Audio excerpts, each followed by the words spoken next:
한 주간 평안하셨습니까? 지난 한 주간 살아오는 동안 무엇을 위해서 여러분 시간들을 사용하시고 또 무슨 일을 위해서 여러분의 마음을 쏟아 부으셨습니까? 생활하면서 여러분의 마음 가운데 간절하게 꼭 이루어졌으면 좋겠다라고 생각하는 것이 무엇입니까? 지난 이 코로나 거리두기가 전면 해제되고 난 이후에 기독교 전문 조사 기관인 GM컴 리서치에서 기독교인들을 대상으로 조사를 했습니다. 얼마나 현장 예배에 참여하고 있습니까? 라고 이렇게 물었는데 2020년 12월에는 약 50% 정도 이렇게 현장 예배에 참여했다고 하면 지난 4월에는 57%가 현장 예배에 참여했다고 합니다. 약 7% 정도가 늘어나고 있는 거죠. 대략 한 40% 정도는 현장 예배에 참여하지 않고 있다는 겁니다. 우리 교회도 평균적으로 지금 한 100여 명 이렇게 참여하고 있습니다. 전에 코로나 이전에 출석했던 수에 비하면 우리는 그래도 조금 더 나아서 약 70% 정도 현장 예배에 참여하고 있습니다. 그러면 현장 예배가 아니고 온라인 예배는 얼마나 드리는지 또 물었습니다. 우리 교회와 같은 규모와 또 대형 교회와 또 작은 교회가 퍼센티지가 다르게 조사되어졌기 때문에, 왜냐하면 대형 교회로 갈수록 현장 예배 수는 적고 온라인 예배가 더 적기 때문에 우리 교회와 비슷한 규모의 교회들의 조사를 참고했습니다. 온라인 예배에 얼마나 참여하는가 확인했더니 30대와 40대의 경우는 약 33%였습니다. 50대와 60대는 30% 정도 참여를 했습니다. 그래서 30, 40대로 놓고 본다고 하면 약 20%는 현장 예배도 안 드리고 온라인 예배도 안 드립니다. 그러니까 그만큼 수가 줄어들고 있다는 거죠. 그래서 사람들에게 코로나를 겪고 난 이 시점에서 이제 해제되어 가니까 이 시점에서 코로나로 인하여서 여러분의 신앙이 강화되었다고 생각합니까? 약화되었다고 생각하십니까? 라고 물었습니다. 그랬더니 우리 교회 규모 정도의 교회들은 39%가 신앙이 약화되었습니다. 이렇게 대답을 했습니다. 44%는 비슷합니다. 15% 정도는 더 강화되었습니다. 이렇게 응답을 했습니다. 일반적으로 코로나19로 인하여서 우리의 신앙이 약화되고 있다는 증거입니다. 그래서 그렇다고 하면 이 코로나 이후에 하나님의 만지심과 은혜 가운데 가장 변화되기 원하는 것이 있다고 하면 어떤 부분입니까? 라고 물었습니다. 그랬더니 많은 사람들이요, 온라인 예배와 온라인 콘텐츠가 더 활성화되었으면 좋겠습니다라고 33%가 응답을 했습니다. 좀 통계치로 보면 아이러니하죠. 그리고 가장 크게 일어날 변화 가운데 하나가 뭐냐라고 물었을 때 교회 출석 교인이 확실히 감소할 것입니다 라고 응답을 했습니다. 그러면 이런 변화를 겪으면서 여러분이 하기를 원하는 것은 무엇입니까? 여러분의 삶에 가장 많이 일어났으면 좋겠다고 생각하는 변화는 무엇입니까? 라고 물었더니 37%가 주일 현장 예배가 회복됐으면 좋겠습니다. 이렇게 응답을 했고, 역시 이어지는 퍼센티지는요, 34%가 교회의 공공성이 회복되어지고 교회가 이웃을 섬기고 이웃과 함께 갔으면 좋겠습니다. 이렇게 응답을 했습니다. 이런 통계들을 볼 때 여러분들의 신앙은 어떻습니까? 코로나 이전과 지금 비교할 때 신앙이 더 강화되었다고 생각하십니까? 아니면 약화되었다고 생각하십니까? 현장 예배에 더 출석하고 계십니까? 아니면 온라인 예배 드리십니까? 아예 요즘은 여러 가지 이유 때문에 예배 자체를 좀 쉬어야 되겠다고 생각하십니까? 분명한 것 가운데 하나는 우리의 현장 예배가 많이 약화되어지고 신앙이 일반적으로 약화되었다고 하면 지금 이쯤에 우리가 다시 한 번 더 점검해야 될 것은 우리의 예배 생활입니다. 이런 조사들을 종합해 보면 분명한 것 가운데 하나는 사람들이 예배가 중요한데 상대적으로 예배가 약화되고 있다는 것에 대한 우려를 하고 있다는 겁니다. 지금 이스라엘 백성도 보십시오. 광야 40년 생활을 마무리하고 이제 하나님께서 출애굽 2세대와 함께 가나안 정복을 하기 위하여서 인구 조사를 하게 하셨습니다. 그리고 모세는 하나님이 데려가실 것을 말씀하시면서 뒤를 이을 지도자로 여호수아를 세우게 하셨습니다. 더 나아가서 하나님께서는 이제 가나안만 정복하면 되도록 모든 것을 다 준비해 주신 것 같았습니다. 그런데 오늘 말씀 읽어보면 이제 가나안을 향하여서 공격 앞으로 하라고 말씀하시는 것이 아니라 그들에게 예배와 제사에 대해서 명령하고 계신다라는 겁니다. 왜 이스라엘 백성들에게 모든 준비가 끝났다라고 생각하는 이 시점에 하나님을 예배하는 예배 생활을 점검하게 할까요? 예배는 이스라엘 백성의 존재 목적이고 이스라엘 백성의 삶의 전부였기 때문입니다. 하나님께서 이스라엘 백성을 애굽에서 구출해낼 때 모세가 바로에게 나아가서 이스라엘 백성을 애굽에서 데리고 나아가겠다라고 말하는 이유가 무엇이었습니까? 이 백성이 섬기는 하나님께 사흘길 정도 가서 예배하기를 원한다 그랬어요. 이 백성이 예배하는 백성이기 때문에 그들의 본질이 예배였기 때문에 하나님은 다시 한 번 더 가나안에 들어가기 전에 그들이 예배하는 백성임을 기억하게 하시는 것. 그리고 가나안에 들어가면 그들을 유혹할 요소들이 얼마나 많습니까? 가나안의 화려한 문화. 여러분, 우리도 세상적 즐거움이 있으면 하나님을 예배하는 일에 흔들리지 않습니까? 가나안의 화려한 문화에 그들의 예배가 흔들리지 않도록 하나님은 먼저 예배를 명령하고 계시는 겁니다. 또 그들에게는 얼마나 멋진 이방 종교의 모습이 있습니까? 또 그곳에서 인간적인 쾌락을 즐기면서 하나님을 믿는다, 신을 믿는다 하는 가나안 종교에 강력한 유혹이 있었기 때문에 하나님께서는 이런 세상의 화려함과 세상 문화, 세상 종교의 강력한 유혹에 넘어지지 않도록 먼저 예배를 점검하게 하시고 너희는 예배하는 백성이다 라는 부분을 분명하게 강조하며 말씀하신다라는 겁니다. 예배는 우리가 하나님 백성답게 살아갈 수 있는 유일한 방법입니다. 하나님 앞에서 우리가 예배를 내려놓고 하나님 백성답게 살아갈 수는 없다는 겁니다. 가나안처럼 문화가 발달하고 강력한 여러 요소들이 우리를 흔들고 우리를 공격해 올 때 또 세속화된 문화와 세속화된 교회들이 은근히 그것이 마치 교회인 것처럼 우리를 유혹하는 이 시기에 우리가 다시 한 번 더 점검해야 될 것은 건강한 교회는 어떤 교회인가, 건강한 교회는 어떻게 세워지는가 돌아보면서 과연 우리는 건강한 교회를 위하여서 우리가 바른 예배를 드리고 있는가를 점검해야 되겠다라는 겁니다. 우리 교회도 최근 예배하는 사람들의 수를 보고 온라인으로 이렇게 예배한 사람들까지를 포함해 보아도 분명히 예배의 자세가 흔들리고 있다는 것은 사실입니다.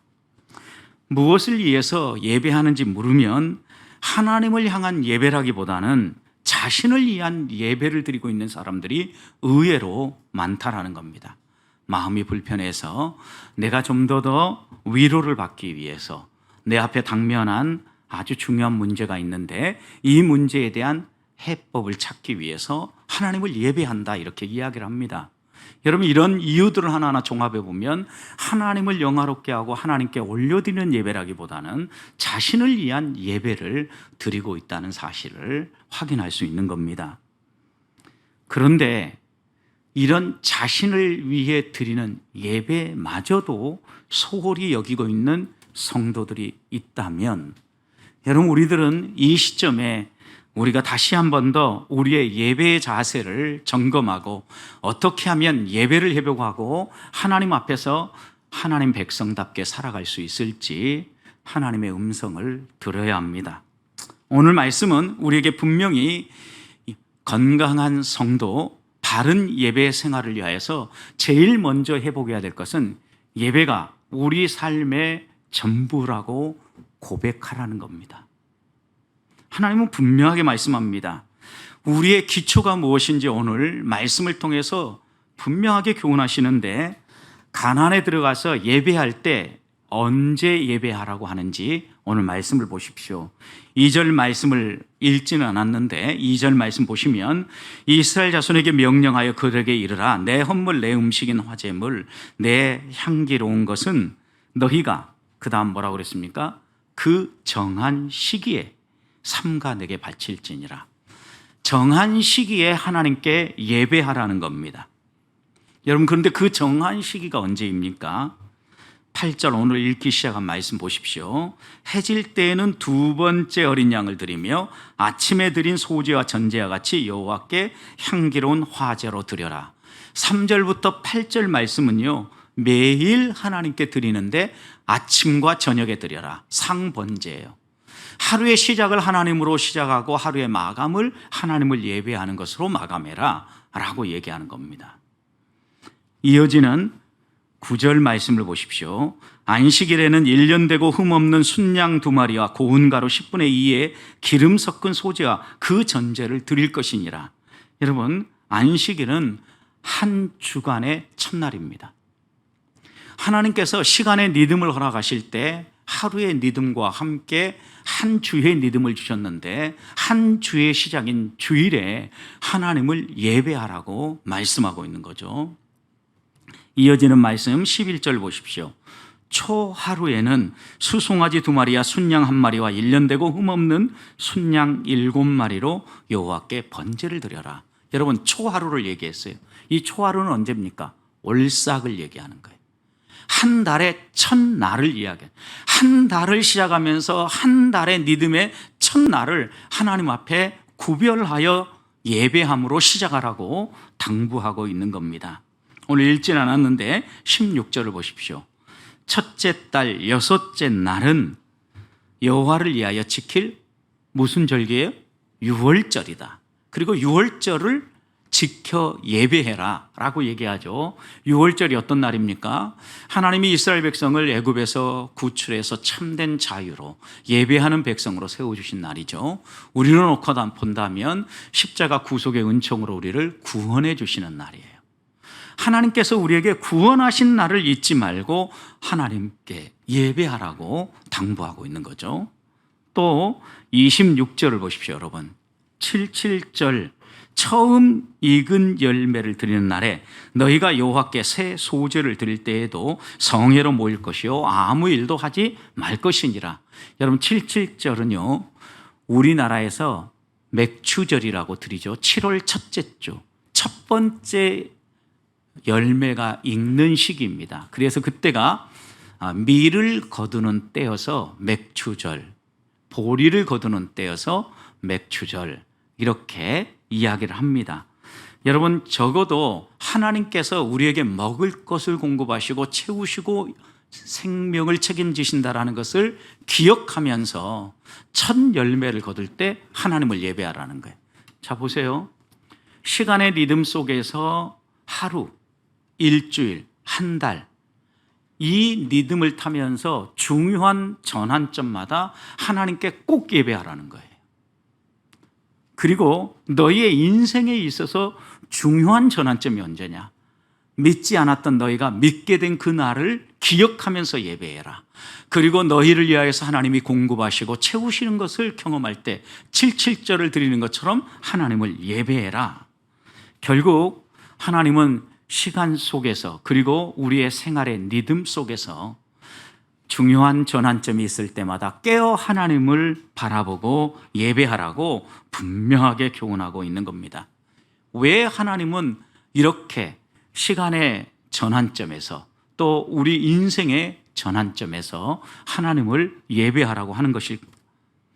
결국 우리의 삶이 하나님과의 관계를 무시하고는 행복하게 살 수 없기 때문에 분명하게 이야기하는 겁니다. 너희는 하나님과 관계를 맺으며 하나님을 예배하며 하나님이 공급하시는 힘으로 살아가는 하나님의 백성이라는 사실을 잊지 말라는 거예요. 너희가 누구인지 너희의 정체성을 흐트리지 말라는 거예요. 하루를 시작하면서, 한 주간을 시작하면서, 한 달을 시작하면서, 그리고 너희 인생의 중요한 전환점마다 하나님의 은혜가 아니면 살아갈 수 없는 하나님의 백성이라는 것을 기억하면서 하나님께 예배하라는 것입니다. 사랑하는 성도 여러분, 내 인생의 기초는 무엇입니까? 내가 생활하는데 나의 삶의 시간의 리듬 속에서 중요한 전환이 일어나는 그 시점마다 하나님을 바라보고 하나님을 예배하십니까? 내 인생의 중요한 전환점인 구원받은 나를 기억하고 또 하나님께서 우리 가정과 내 삶에 여러 가지 변화를 주실 때마다 잊지 않고 깨어 하나님께 예배하십니까? 언제부턴가 이런 예배가 싹 사라져 버리지 않았습니까? 제가 처음 전임 사역자로 섬길 때에는요, 한 권사님은요, 생일날도 꼭 와서 예배 드려달라고 요청하는 분이 계셨어요. 자기 인생의 중요한 전환점이 생일이라고 생각했기 때문에 생일날도 목사님 오셔서 예배 드려줬으면 좋겠습니다. 그런데 요즘은요, 목사님이 없어도, 예배가 없어도 내 인생의 중요한 전환점에 아무런 문제가 없이 잘 간다라고 생각하는지 저에게 그런 예배를 요청하시는 분들도 없고 또 그렇게 예배했다는 간증을 들어본 적도 사라져가는 것 같아요. 기억해야 합니다. 하나님과의 관계를 놓치고 나면 우리 인생은 무너지게 되어 있습니다.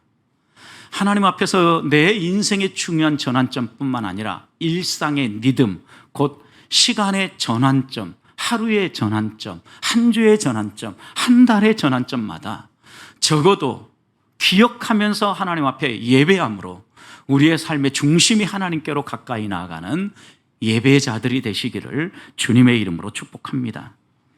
두 번째, 예배는 하나님께 드리는 것입니다. 하나님은 우리가 예배할 때마다 하나님께 드리라고 말씀하십니다. 그런데 재미있게도 하나님은 우리의 것을 드리라고 하는 게 아니라 하나님의 것을 하나님께 드리라고 이야기하십니다. 2절 말씀을 보십시오. 이스라엘 자손에게 명령하여 그들에게 이르라. 내 헌물, 내 음식인 화제물, 내 향기로운 것은 너희가 그 정한 시기에 삼가 내게 바칠지니라. 하나님이 드리라고 하는데 뭘 드리라고 합니까? 내 헌물, 내 음식, 내 향기로운 거예요. 하나님의 것을 드리라는 거예요.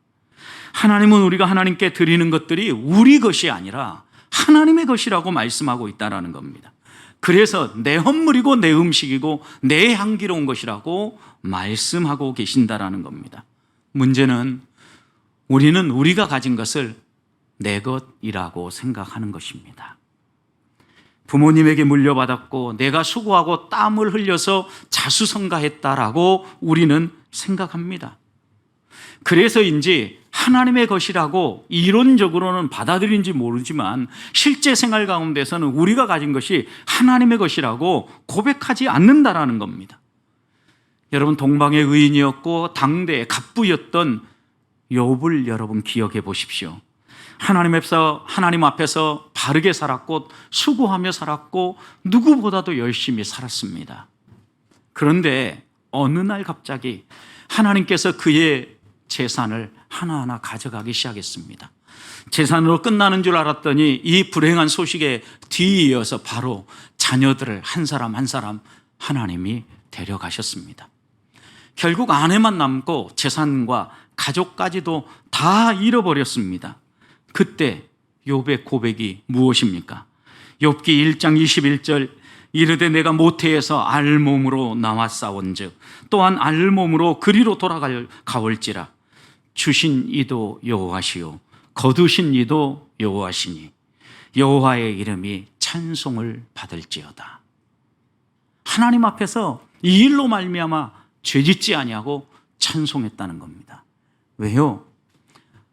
빈손으로 왔다 빈손으로 가는 인생이고 알몸으로 왔다 알몸으로 떠나는 인생인데, 내가 현재 누리고 가지고 있는 이 모든 것들을 하나님이 주신 것인데 하나님이 다시 가져가셨다고 하면 이유가 있어서 가져가셨을 거 아니냐.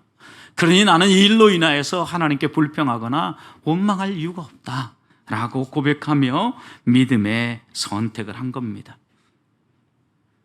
하나님께서 욥에게 욥기를 마무리하면서 분명하게 욥의 마음속에 새겨주신 말씀도 동일합니다. 욥기 41장 11절, 누가 먼저 내게 주고 나로 하여금 갚게 하였느냐. 온 천하에 있는 것이 다 내 것이니라. 하나님은 우리에게 주신 것만이 아니라 이 온 천하의 모든 것들이 하나님이 창조하시고 하나님이 소유하신 것이다, 내 것이다 라고 말씀하고 있다는 겁니다. 그래서 예배는 하나님 앞에 나아갈 때 하나님, 이 세상의 모든 것이 하나님의 것입니다, 내가 가진 모든 것이 다 하나님의 것입니다 라고 고백하는 것이 예배입니다. 여러분, 오늘 8절 말씀도 보십시오. 그래서 하나님은 분명하게 모세에게 말씀하죠. 해질 때 두 번째 어린 양을 드리되 아침에 드린 소제와 전제와 같이, 그 다음 누구에게? 여호와께. 누구에게요? 여호와께. 누구의 것을? 여호와의 것을. 그래서 6절, 11절, 15절 이 반복되어지는 말씀 가운데도 반복적으로 여호와께, 하나님께 드려라 라고 말씀하고 있는 겁니다. 우리가 예배할 때 예배의 대상은 하나님이라는 말씀입니다. 흔들리지 말아야 합니다. 사람을 보러 나온 것이 아닙니다. 목사님이 전화해서 나오는 것이 아닙니다. 안 오면 전화할 것이기 때문에 나오는 게 아닙니다. 하나님을 바라보고 하나님께 예배하는 것이고 하나님의 것을 하나님께 올려드리는 게 예배라는 것입니다. 그래서 바울은 신약에 우리들을 향하여서 하나님 앞에 이렇게 예배하라는 것을 로마서 12장 1절에서 이렇게 교훈합니다. 그러므로 형제들아, 내가 하나님의 모든 자비하심으로 너희를 권하노니 너희 몸을, 무엇을요? 너희 몸을 하나님이 기뻐하시는 거룩한 산 제물로 드려라. 여러분, 바울은 우리가 가진 소유물만이 아니라 그 소유물이 다 하나님의 것인데, 하나님이 우리에게 주신 것인데, 그 소유물만이 아니라 우리의 몸, 우리의 생명까지도 하나님의 것이니 하나님께 드려라. 너희의 전부를 하나님께 드려라 라고 당부하는 겁니다.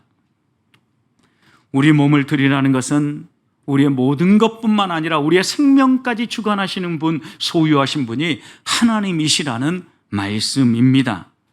우리의 몸, 우리의 전부를 하나님께 드려야 되는 이유가 무엇입니까, 여러분?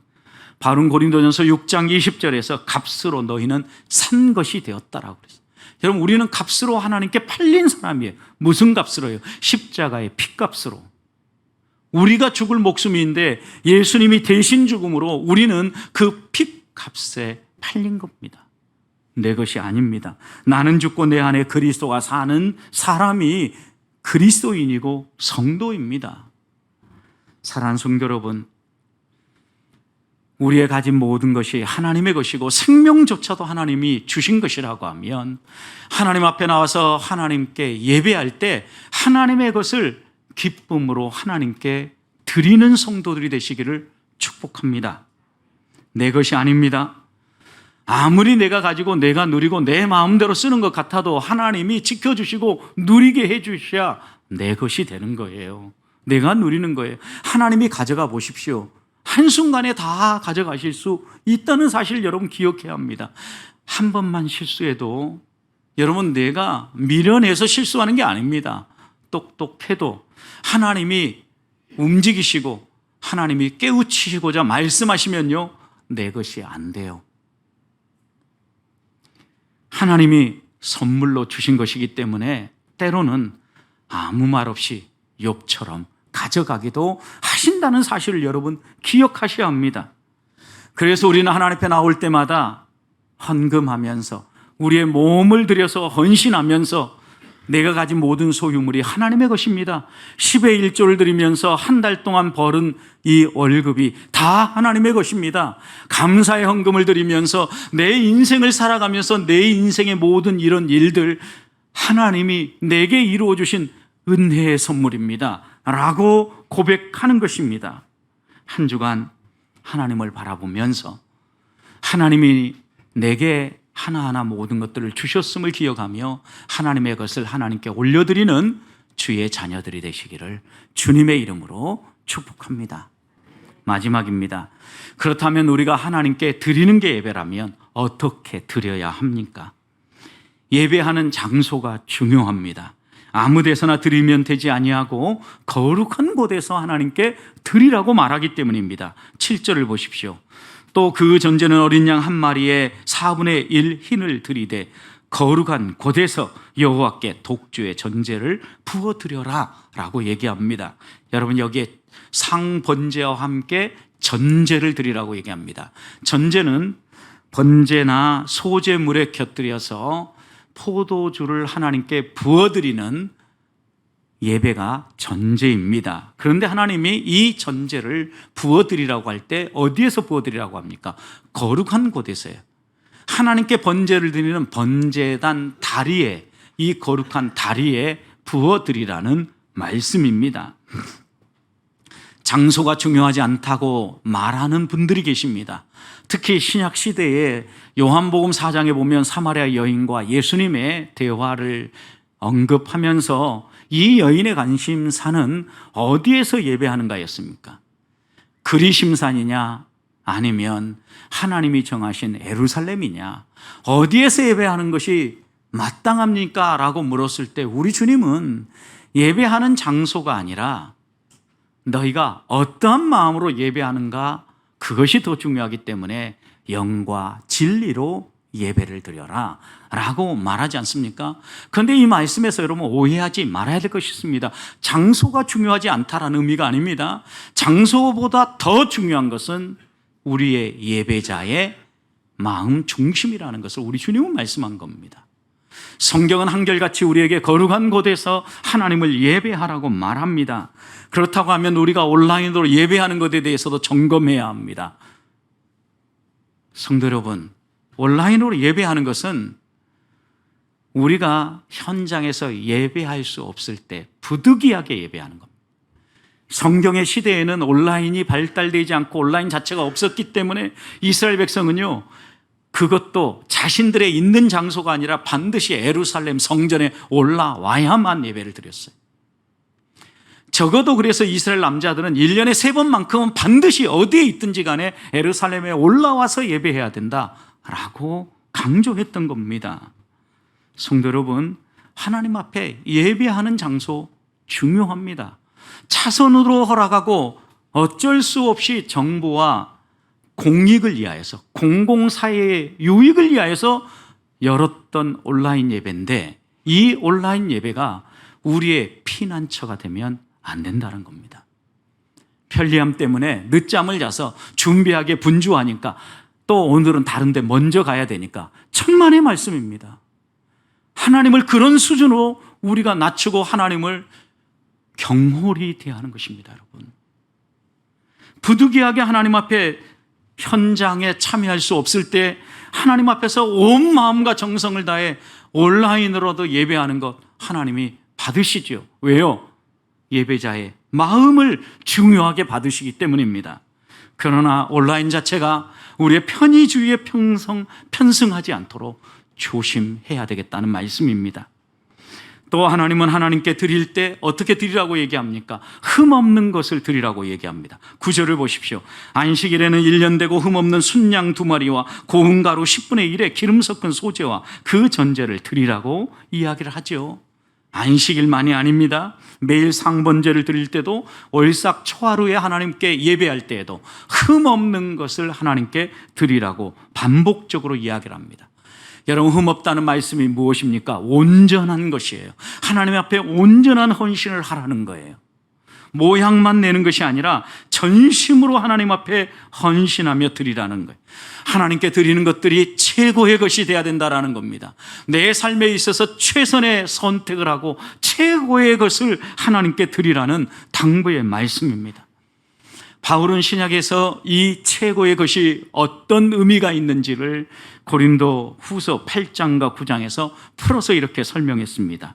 환난의 많은 시련 가운데 그들의 넘치는 기쁨과 극심한 가난이 그들의 풍성한 연보로 넘치게 하였느니라. 여러분, 마게도냐의 성도들은 극심한 가난이 있었습니다. 그럼에도 불구하고 그들은 풍성한 연보를 드렸습니다. 그래서 바울은 이렇게 증언합니다. 고린도서 8장 3절, 내가 증언하노니 그들이 힘대로 할 뿐만 아니라 힘에 지나도록 했다.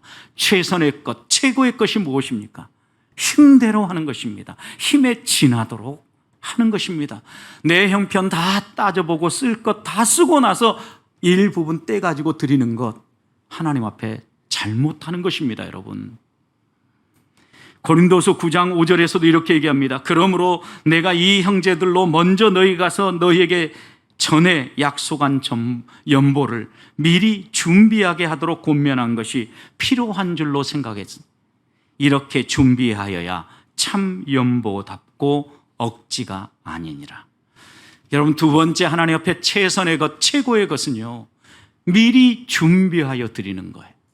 미리 준비하라는 거예요. 이렇게 준비해야 억지가 되지 아니하고 참 연보가 된다라는 거예요. 고린도서 9장 7절 이렇게 또 말씀합니다. 각각 그 마음에 정한 대로 할 것이요 인색함으로나 억지로 하지 말지니 하나님은 즐겨내는 자를 사랑하시느니라. 마음에 정해라. 그런데 그 정할 때 인색함으로 하지 말고 기쁨으로 정하고 기쁨으로 드려라. 당부하는 겁니다. 사랑하는 성도 여러분, 하나님 앞에 최고의 것을 드리고 계십니까? 최선의 선택을 하고 최선의 헌신을 하고 계십니까?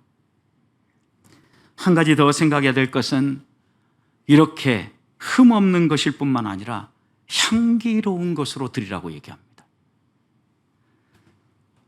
28장을 쭉 읽어보면 하나님 앞에 드리는 화제, 번제, 태워서 드리는 번제는 태워서 향기가 올라가는 것이기 때문에 하나님은 태워서 올라가는 그 향기가 악취가 아니라 하나님이 기쁘시게 받을 만한 아름다운 향기가 되도록 드리라고 이야기를 하는 겁니다. 오염됐거나 흠이 있거나 문제가 있는 것이 아니라 아름다운 향기, 정말 좋은 냄새가 날 수 있는 것을 올려드리라는 거예요. 하나님이 기뻐하시는 예물을 드리라는 거예요. 히브리서 저자는 히브리서 13장 16절에서 하나님이 기뻐하시는 제물을 이렇게 얘기했습니다. 오직 선을 행함과 서로 나눠주기를 잊지 말라. 하나님은 이 같은 제사를 기뻐하시느니라. 기뻐하시느니라. 선을 행하고 서로 나눠주는 제사입니다. 여러분, 우리의 마음이 하나님 앞에서 이렇게 나눠주고 베풀며 넉넉한 마음으로 이웃과 더불어 살아가는 구제하는 마음, 섬기는 마음으로 하나님 앞에서 살아가라는, 하나님이 이런 향기를 받으신다는 말씀입니다. 기뻐하신다라고 말씀하셨습니다. 사랑하는 성도 여러분, 예배할 때 어떻게 예배하고 계십니까? 하나님이 받으실 만한 최선의 것, 최고의 것을 드리고 계십니까? 감사함으로, 그리고 우리의 선행과 구제를 함께 하나님께 올려드리고 계십니까? 하나님의 말씀을 따라 의롭게 살 뿐만 아니라 선행과 구제를 통하여서 하나님이 기뻐하시는 산 제사를 드리는 성도들이 되시기를 축복합니다. 말씀을 마무리합니다. 예배는 우리의 삶의 전부입니다. 시간의 전환점에 설 때마다, 내 인생의 중요한 전환점에 설 때마다 하나님을 예배하고 있는지 돌아보십시다. 하나님 앞에 예배는 드리는 것입니다. 하나님의 것을 하나님께 드리는 것입니다. 하나님 앞에 드릴 때 최고의 것을 최선의 방법으로 드리는 것입니다. 하나님이 받으실 만한 향치가 되도록 흠없는 것을 드리는 것입니다.